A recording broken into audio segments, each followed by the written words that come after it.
하나님, 새해 첫 주일 하나님 앞에 올려드립니다. 하나님, 오늘도 성령께서 인도하여 주셔서 우리의 심령 가운데 하나님의 영이 회복되는 그런 복된 예배와 승리하는 한 주간, 그리고 승리하는 2021년도 한 해가 되게 하여 주시옵소서.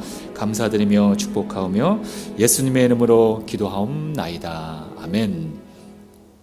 구약성경 에스겔 37장 5절 말씀을 우리 함께 화면을 보시면서 봉독합니다. 시작. 주 여호와께서 이 뼈들에게 이같이 말씀하시기를, 내가 생기를 너희에게 들어가게 하리니 너희가 살아나리라. 아멘. 자, 오늘 설교의 제목은 너희가 살아나리라 라는 제목으로 함께 은혜의 말씀을 나누도록 하겠습니다. 자, 우리 어르신들은 잘 아시겠지만 우리나라에는 그 보릿고개라는 참 가슴 아픈 그 시절이 있었습니다. 저는 물론 이제 보릿고개를 겪어보진 못했지만 어릴 때부터 저희 부모님들께서 보릿고개 이런 얘기를 참 많이 말씀하셨어요. 처음엔 그게 무슨 말인가 그냥 그렇게 했는데 나중에 알고 보니까 그 보릿고개라는 그 기간이 있었는데, 그 작년도, 그러니까 지난해 가을에 수확한 양식이 거의 떨어질 무렵에 그때 햇보리가 나오기 전까지의 기간인 4월부터 한 6월 정도까지의 그 식량이 없는 상태, 그런 기간인 그 상태를 보릿고개다, 이렇게 우리 민족이 그렇게 불렀다고 합니다. 그래서 그때 우리 많은 선조들은 풀뿌리 그리고 이 나무 껍질 등으로 끼니를 해결했다고 합니다. 그래서 이 보릿고개의 기간 동안에는 많은 그 유량민이 생기기도 하고 또 그 굶어 죽는 그 아사자들이 참 많이 나왔다고 합니다. 이 보릿고개 시절은 일제 식민지 때부터 생겨났다고 합니다. 그리고 언제까지 이 보릿고개 시절이 있었냐? 1960년대 후반까지 이 보릿고개 시절이 있었다고 합니다. 그리고 박정희 대통령부터 시작했던 그 경제개발 5개년 계획과 그 새마을 운동이 정착되면서부터 서서히 이 보릿고개가 그 자취를 감추었다고 합니다. 그 전까지는 계속해서 우리나라에 마치 연례 행사처럼 이 배고픔의 고난의 시기, 이 보릿고개의 시절이 있었다고 합니다. 그래서 물론 지금도 이 어르신들 가끔 보면 그 보릿고개 시절에 그 어려웠던 이야기들을 하는 것을 가끔 들었습니다. 자, 그런데 지금 현재 2021년도를 향하고 있는 우리나라의 이 상황은 어떠합니까?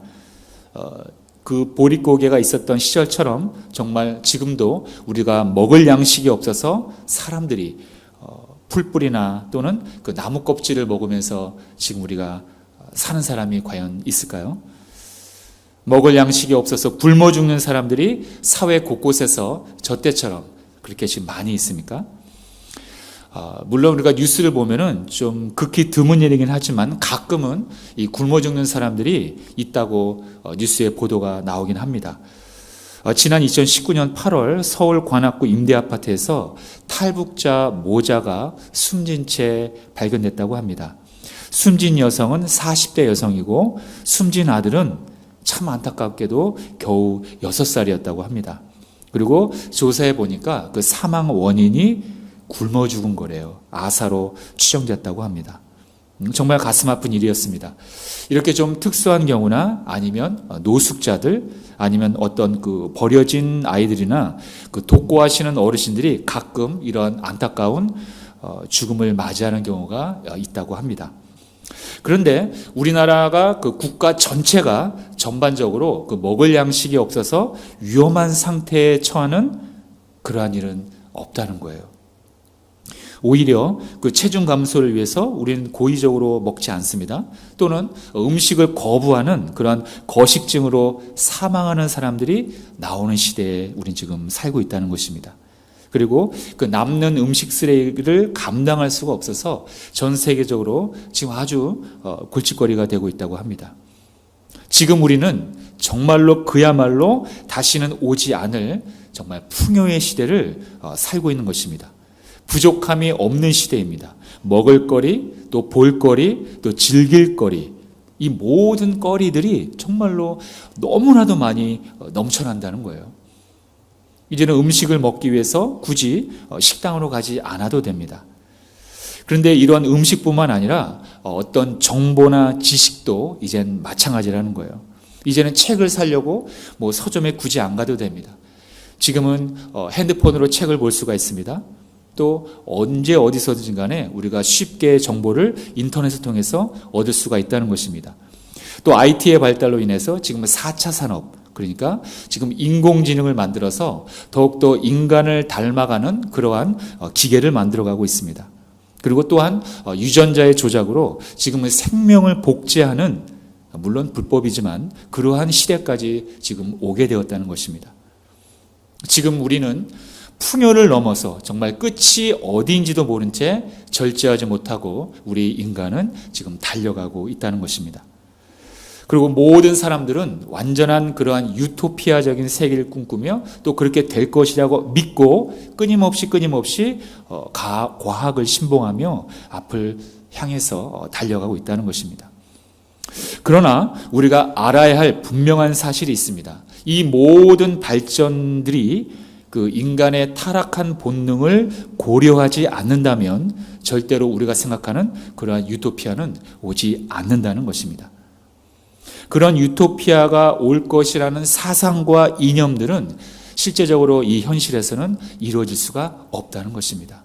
왜냐하면 사람이 어떠한 존재인지 알게 되면은 그 유토피아는 모두 허상이라는 것을 모르는 사람들이 다 알 수가 있다는 것입니다.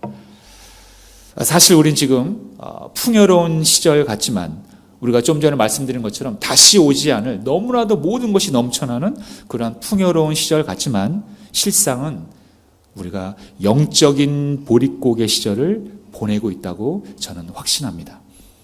우리의 심령은, 우리의 영적인 상태는 지금 보릿고개 시절이와 같다는 거예요. 우리의 심령은 지금 빈곤 상태라는 것입니다. 비록 우리의 육체적으로는 부족함이 없는 시대에 우리가 살고 있지만 그 풍요로 인해서 우리의 마음에서는 서서히 하나님의 설 자리가 서서히 지금 밀려나가고 있다는 것입니다. 우리의 환경적인 풍요로움 때문에 하나님의 설 자리를 우리는 점점 밀어내고 있다는 것입니다. 우리 마음이 해야 할 일들이 다 기계가, 물질이 또는 어떤 대행 서비스 업체가 대신 해주고 있다는 거예요. 우리는 지금 마음을 사용하고 있지 않아요. 사랑하고 있지 않아요. 용서하고 있지 않아요. 대화하고 있지 않아요. 관심도 없습니다. 모든 걸 기계가 해주고 있습니다. 모든 걸 컴퓨터가 대신 해주고 있다는 거예요. 지금 그것도 귀찮아서 지금 AI, 인공지능까지 지금 개발하고 있는 것입니다. 우리는 우리의 마음까지도 이제는 기계가 대신 해주고 있다는 것입니다. 우리의 영혼은 차갑게 식어버렸습니다. 마비가 되었습니다. 그런데 나의 심령이, 나의 마음이, 나의 영혼이 마비가 되어 있다는 것을 내 스스로 현재 깨닫고 있지 못하고 있다는 거예요. 이 세상에서 가장 무서운 거는 내가 아프다는 걸 모른다는 겁니다. 내 살이 썩어져 가고 있지만 내가 그 고통을 모르면 치료하지 않는다는 거예요. 마찬가지로 나의 영이 지금 감각이 없이 나의 심령이 모두 마비되어 있다는 것을 내가 모르고 있다면 우리는 끊임없이 더욱더 헤어나오지 못하는 구덩이 속으로 들어가고 있다는 것입니다. 우린 다시 깨어서 정신을 차려서 우리는 회복되어야 할 줄로 믿습니다. 풍요에 가려진 하나님을 다시 찾고 만나야 한다는 거예요. 하나님을 다시 우리가 과거처럼 열망해야 된다는 거죠. 갈망해야 된다는 것입니다. 우리의 영적인 상태를 내가 정확히 바라보고 판단하고 우리는 다시 살아나야 한다는 것입니다. 그런데 이제 올해죠. 2021년도는 우리의 영이 다시 살아나야 할 아주 적절한 시기입니다. 그동안 우리가 수년 동안, 수십 년 동안 풍요로 인해서 잠자고 있었던 우리의 영혼을 다시 깨워야 할 아주 적절한 시기라는 것입니다. 지난 1년 동안, 작년 1년 동안 하나님 우리에게 코로나라는 그 전염병을 주심으로 인해서 정말로 많은 것을 깨닫게 해주셨습니다. 조금 전에 우리 안수 집사님께서 대표기도 시에도 말씀해 주셨지만은 하나님을 어떤 믿지 않는 크리스찬이, 넌 크리스찬이 어떤 연예인인데 무슨 상을 받으면서 그냥 이렇게 던지는 말을 했는데 저한테는 참 마음에 와닿습니다. 그 사람이 하는 말이 무엇이냐?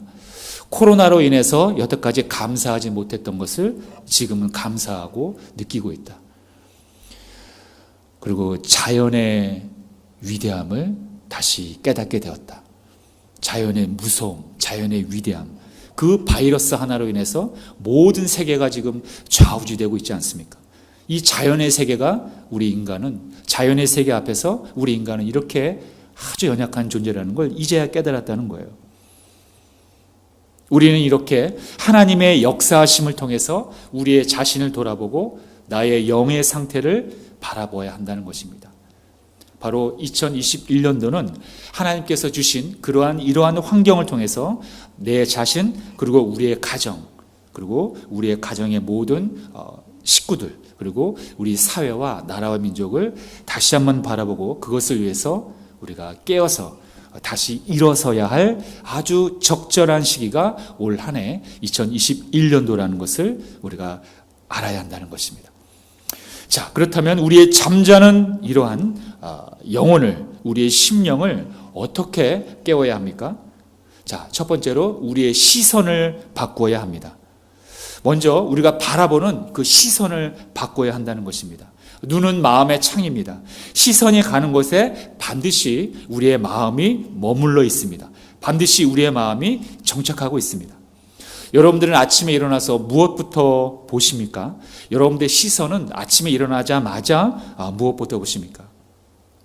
많은 현대인들이 핸드폰을 본다고 합니다. 뉴스를 보기 위해서, 또는 이메일을 보기 위해서, 또는 어떤 페이스북을 보기 위해서, 나한테 온 어떤 메시지가 없는가 확인하기 위해서 본다고 합니다. 그런데 우리는 하루의 첫 시간을, 우리의 시선을 하나님을 향해야 할 줄로 믿습니다. 시편 5편 3절에 보면 이러한 말씀이 있습니다. 야훼여, 아침에 주께서 나의 소리를 들으시리니 아침에 내가 주께 기도하고 바라리이다. 우리의 마음의 시선, 생각의 시선을 이제는 세상 쪽에서 하나님으로 바꿔야 한다는 것입니다. 우리는 마치 나의 첫 시간을 세상을 향하지 않으면 마치 큰일 날 것처럼, 마치 세상에 뒤처질 것처럼 우리는 강박관념에 저와 여러분들은 사로잡혀 있다는 것입니다. 그러나 이 세상을 먼저 움직이는, 세상의 역사를 주관하시는 우리가 하나님을 더 신뢰한다면 우리가 아침에 일어나 먼저 하나님의 음성을 듣기 위해서 우리가 하나님을 먼저 바라보고 말씀을 보거나 또는 기도하는 그러한 첫 우리의 시선이 되어야 할 줄로 믿습니다. 세상의 미련을 이제는 두는 것을 우리는 잠시 내려놔야 한다는 것입니다. 이 세상은 모두 안개처럼 사라진다는 거예요. 그 어떤 권세도, 그 어떤 권력도 결국에는 다 유한하다는 것입니다. 우리는 사실 그동안 우리의 세상에 우리의 마음을 너무 많이 빼앗겼어요. 우리의 마음은 세상의 안락함 속에 너무 묻혀버렸다는 것입니다. 우리의 이 마음은 이 세상의 분노 가운데 같이 휩싸였어요. 여러분, 지금 우리나라가 국론이 아주 많이 분열되어 있어요. 우리 어르신들이 늘 하시는 말씀입니다만 정말로 우리가 한국 건국 이후에 이렇게 사상적으로, 이념적으로 좌우가 나눠진 적이 없다고 합니다. 저는 이렇게 생각합니다. 이렇게 확신합니다. 정치도 하나님의 주관입니다. 정치의 그 해결의 열쇠는 과연 어디 있을까요? 여러분, 어렵지 않습니다. 정치의 열쇠는 하나님에 있습니다. 하나님 가운데, 예수님 가운데 정치의 해결의 키워드가 있다는 것입니다. 그렇지 않고서는 끊임없이 다투고 싸우게 될 것입니다. 이념이 다른데 그것이 하나가 될 수가 없다는 것입니다. 다니엘은 바로 이렇게 이야기합니다. 다니엘 2장 20절에 보면 그는 때와 계절을 바꾸시며 왕들을 폐하시고 왕들을 세우시며, 저기서 말하는 그라는 것은 하나님을 얘기하는 것입니다. 하나님은 때와 계절을 바꾸시며 왕들을 폐하시고 왕들을 세우시며, 한 나라의 왕을 세우고 패하시는 분이 누구라고요? 하나님이라는 거예요. 우린 그걸 알아야 됩니다. 또 시편 9편 7절과 8절에 이렇게 나와 있어요. 야훼께서 영원히 앉으시며 심판을 위하여 보좌를 준비하셨도다. 공의로 세계를 심판하시며 정직으로 만민에게 판결을 내리시리로다. 하나님의 그 정직함이 결론적으로 판결을 내린다는 거예요. 하나님의 공의로 판결을 내리신다는 것입니다. 이 세계를 하나님의 공의와 하나님의 정직으로 심판하시고 판결하신다는 것을 시편 기자는 고백하고 있다는 것입니다. 물론 우리가 뉴스를 보거나 이 세상을 볼 때 참 이해하지 못하는 섭리가 많이 있습니다. 아니, 하나님이 살아계시다면 왜 저렇게 악이 승승장구할까? 참 마음 가운데 섭섭하거나 또는 이해하지 못하는 부분이 참 많이 있다는 거예요. 그러나 우리는 인내하면서 끝까지 하나님의 주권을 인정하고 완전하시고 선하신 하나님의 뜻을 신뢰하며 우리는 기도해야 한다는 것입니다. 때로는 우리가 이해하지 못한다고 해서 하나님의 섭리가 절대로 잘못된 것이 아니라는 것입니다. 하나님은 완전하신 분이기 때문에 우리는 그저 그 완전하신 하나님께 우리의 마음의 시선을 고정하여 우리가 선을 행하여야 한다는 것입니다. 우리가 선을 행하며 낙심하지 않는다면 하나님께서는 반드시 열매를 거두게 해주신다고 약속하셨습니다. 갈라디아서 6장 9절에 이렇게 나와 있어요. 우리가 선을 행하되 낙심하지 말지니 포기하지 아니하면 때가 이름에 거두리라. 제가 신동탄 교회 초창기 왔을 때 하나님께서 주신 말씀 중에 하나입니다. 선을 행하되 낙심하거나 포기하지 말라. 때가 되면 열매를 거두리라. 여러분들의 삶에서도 마찬가지입니다. 내가 이렇게 투자하는데, 내가 이렇게 저 사람한테 교회 나오라고 하고, 이렇게 많이 내가 물심양면으로 시간 빼앗겨, 물질 빼앗겨, 이렇게 내 마음의 상처까지 받으면서 이렇게 전도하고 하는데 왜 이렇게 열매가 없을까? 왜 사람들의 마음에 문이 열리지 않을까? 저 또한 그렇게 낙심할 때가 참 많이 있었다는 것입니다. 그때마다 하나님께서는 이 갈라디아서 6장 말씀을 기억나게 해 주셨습니다. 선을 행하되 낙심하거나 포기하지 말라. 때가 이르면 거두리라. 저는 이 말씀을 다시 한번 늘 상기하면서 큰 위로와 힘을 얻었습니다.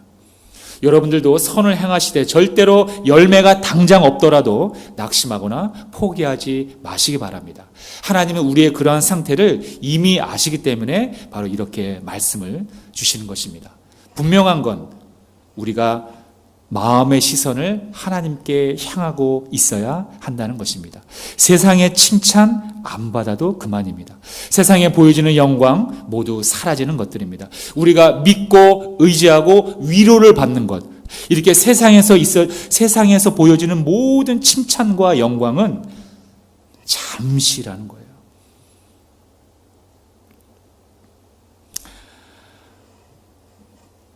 현재 나의 상태를 정확히 볼 줄 알아야 합니다. 지금은 내 모습을 정확히 볼 때입니다. 우리나라, 우리 교회, 우리의 가정, 내 신앙을 정확히 보아야 합니다. 지금이 최적의 시간입니다. 그리고 우리는 우리의 시선, 우리의 빼앗긴 마음과 시선을 세상에서 이제는 하나님으로 바꾸어야 한다는 것입니다. 지금 현재 여러분들의 그 마음의 시선은 어디를 먼저 향하고 있습니까? 세상의 풍요로움입니까? 아니면 하나님의 영광입니까? 하나님의 영광은 여러분들이 지금 마음속에 답답해하고 있는 것들, 마음 한구석에 잠재되어 있는 그 어려운 문제들을 모두 이길 수 있는 하나님의 놀라운 위대한 능력이라는 것입니다. 여러분들이 하나님을 갈망하신다면, 하나님을 열망하신다면 하나님의 영광을 반드시 체험하셔서 그 모든 문제와 어려움들을 넉넉히 승리할 줄로 믿습니다. 자, 두 번째로 우리가 2021년도를 맞이하여 다시 살아나기 위해서는 두 번째로 어떻게 해야 합니까? 날마다 죽고 그리고 부활해야 합니다. 우린 날마다 죽어야 합니다. 이 죽어야 한다는 말에 좀 불쾌감을 가질 수 있겠으나 거기에는 깊은 영적인 의미가 있습니다. 우리가 매일 죽어야 한다는 말은 다름이 아니라 죄에 대하여 내가 죽어야 한다는 말입니다. 죄에 대하여, 죄에 대하여 내가 죽어야 한다는 말은 쉽게 얘기하면 죄가 나에게 다가올 때 나는 죽어 있는 사람처럼 반응하지 말아야 된다는 거예요. 내가 죽어 있는데 어떻게 죄를 지을 수 있겠습니까? 죽어 있는 시체가 어떻게 죄와 놀아날 수 있겠습니까? 우린 죄 앞에서는 죽어 있는 사람이어야 한다는 것입니다. 그런데 문제는 우리가 죄를 대할 때 죽어 있지 못하고 항상 살아있다는 거예요. 더 기승을 부린다는 것입니다. 죄와 관계를 맺고 일일이 죄를 상대한다는 거예요. 그러나 우리가 예수님의 그 십자가의 죽음을 정확히 우리가 알고 있다면, 그 복음의 그 내용을 정확히 알고 있다면 우리는 죄를 아주 쉽게 이길 수 있습니다. 실제로는 우리의 그 죄악된 본성은 주님께서 십자가에서 죽으실 때 함께 못 박혀 죽었다는 거예요. 주님께서 십자가에서 죽으실 때 혼자 죽으신 게 아니라는 겁니다. 우리의 옛사람, 우리의 그 죄의 본능을 함께 십자가에 못 박아서 죽였다는 것입니다. 그래서 그래서 주님의 죽음은 우리 죄의 죽음과 연합된 죽음이다, 이렇게 말할 수가 있는 거예요. 왜? 주님께서는 우리가 다시 죄의 노예로 살지 않게끔 하시기 위해서, 죄가 우리를 지배하지 못하게끔 하시기 위해서 우리 죄를 십자가에서 주님이 돌아가실 때 함께 못 박아 죽인 거라는 거예요. 하나님 앞에서는 물론 선한 사람 단 한 사람도 없습니다. 모두가 다 죄인입니다. 그러나 이렇게 주 예수 그리스도의 십자가의 공로로 말미암아 우리의 죄가 죽고 하나님의 품으로 갈 수 있다는 것입니다. 그러므로 우리가 십자가 사건으로 우리의 죄를 죽이신 주님을 바라보며 죄 앞에서는 우리 모두가 다 죽은 자로 여겨야 한다는 것입니다. 저와 여러분들의 그 죄의 그 본능을 예수님께서 죽으실 때 다 사망시키셨다는 거예요. 그래서 사도 바울은 로마서 6장 6절에서 이렇게 말씀합니다. 이거 중요한 거니까 우리 함께 봉독하겠습니다. 시작.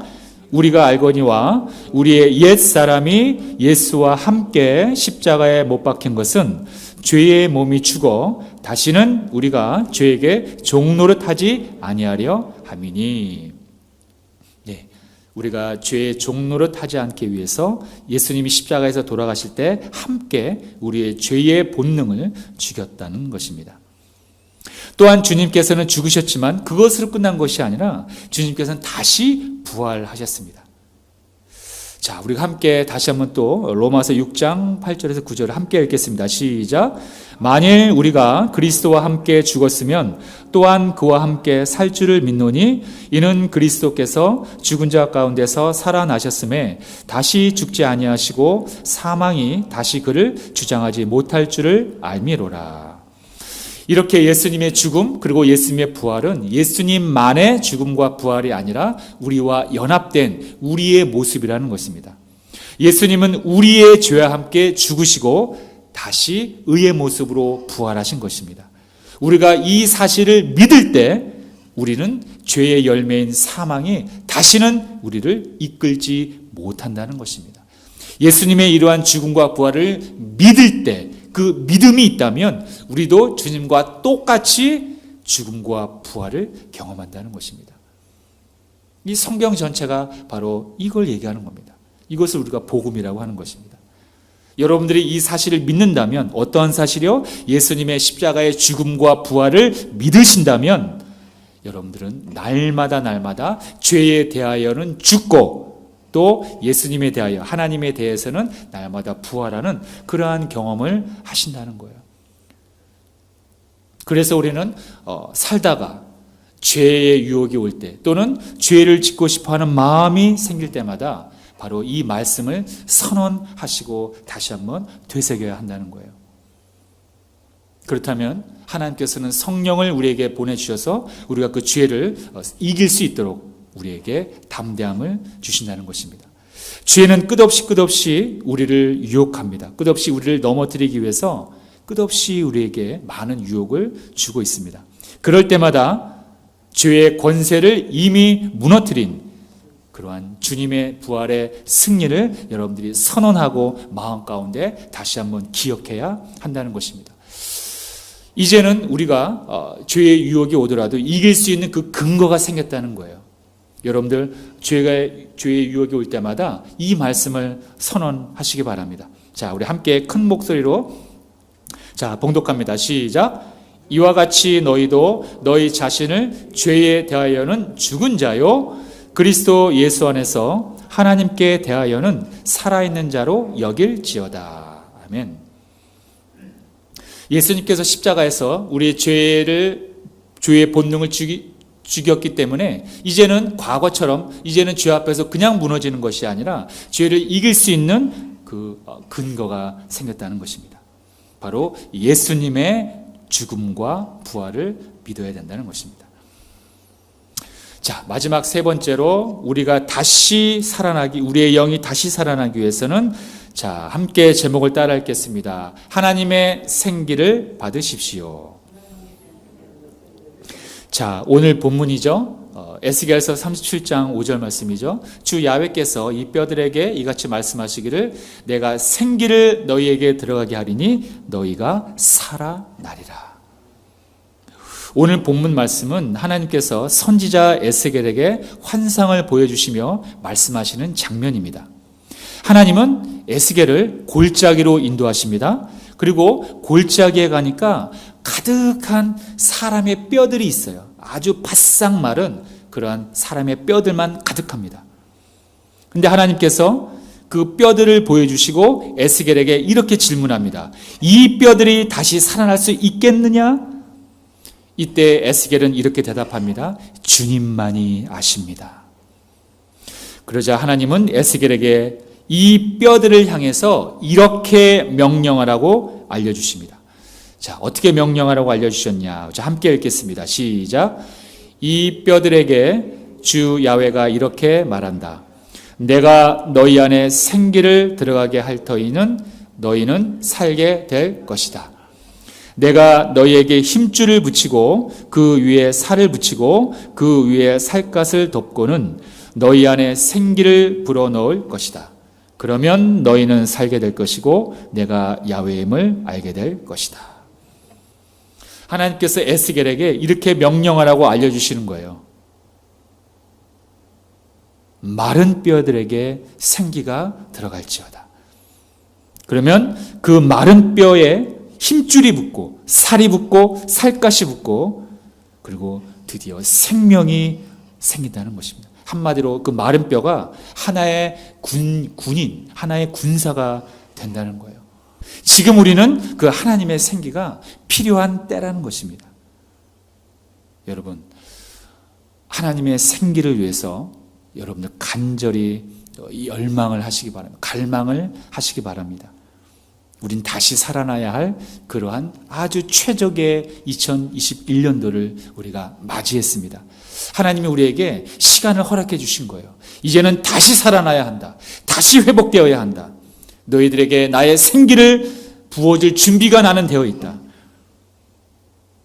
우리는 하나님의 생기를 받아야지만 저 마른 뼈와 같은 우리의 심령 가운데 우리가 다시 회복되어야 한다는 것입니다. 그러기 위해서는 우리가 하나님의 생기를 간구해야 합니다. 하나님의 그 숨결이, 하나님의 호흡이 나에게 와야 한다는 것입니다. 그 하나님의 숨, 하나님의 호흡, 하나님의 그 생기가 무엇입니까? 바로 하나님의 영, 바로 성령임을 말씀하는 겁니다. 바로 하나님의 영이신 우리가 그 성령의 충만함을 우리가 다시 한번 채워야 한다는 것입니다. 그것만이 우리가 살 길이고 그것만이 우리가 다시 우리가 회복되어지는 그러한 길이라는 것입니다. 영적인 보릿고개 시절을 겪고 있는 마른 뼈처럼 이 땅에 안주하며 살아가는 저와 여러분들에게 하나님은 오늘 이 시간 말씀하신 것입니다. 내가 생기를 너희에게 들어가게 하리니 너희가 살아나리라. 올해 2021년도에는 하나님의 생기, 즉 하나님의 영 성령님을 간절히 간구하심으로 그 하나님의 영이신 성령님으로 인도함을 받아 이 시대를 성령의 능력으로 승리하며 살아가는 그러한 저와 여러분 되시기를 주님의 이름으로 축원드립니다. 네, 기도하겠습니다. 할렐루야. 좋으신 아버지 하나님 감사합니다. 하나님, 오늘 우리가 2021년도에 또한 첫 번째 주일로 이렇게 나왔습니다. 하나님 아버지께서 우리를 붙잡아 주시되 우리의 심령의 상태가 하나님 마른 뼈와 같습니다. 그러나 하나님께서 생기를 불어넣어 주신다면 우리의 마른 뼈에 힘줄이 돋고 살갗이 덧입혀서서 하나님의 위대한 영적 군사가 될 수 있사오니 하나님의 생기를 간절히 간구하여 우리의 가정, 이 나라와 민족이 회복되는 그러한 놀라운 하나님의 복된 한 해가 되게 하여 주시옵소서. 감사드리며 예수님의 이름으로 기도하옵나이다.